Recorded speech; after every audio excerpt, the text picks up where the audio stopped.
To the Harvey question, which has been the second big drum you've been beating against Commissioner Bush, what should he have done differently? What did he do that he shouldn't have done? What didn't he do that he should have done? And how do you disengage the responsibilities of the GLO that it's supposed to dispatch from the responsibilities of the federal government? It's complicated when a situation like this occurs. It is complicated except for two things: partial repair, emergency power and shelter, acronym PREPS, and direct assistance for limited housing recovery, acronym DOLLAR. Those two things are dramatically uncomplicated in a very complicated disaster recovery world.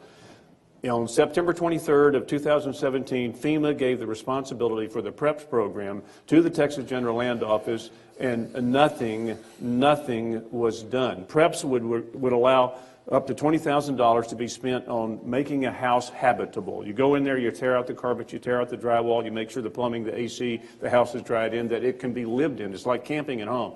The advantage of PREPS is that people are back in their home, kids are going to school, mom and dad are available for community, for work.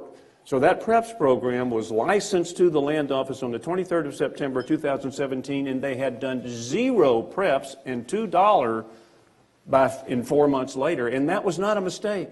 That was a conscious decision by the General Land Office and by whoever there not to do that, because it required a 10% state or local match, which would probably come out of the rainy day fund. And in order to be a fiscal conservative, we're not going to tap the rainy day fund. Yeah. That's just pretty damn criminal. So you would have tapped the rainy day fund. I mean, I think of you as a fiscal conservative before being a fiscal conservative was cool. So suddenly now you're no longer a fiscal conservative? This has nothing to do with fiscal conservative. Rainy day fund, 52 inches. Right, it rains. You can't, it actually rains. Exactly. Yeah. And that's what the fund is for, and a decision was made not to use that fund because you would look fiscally not conservative. But who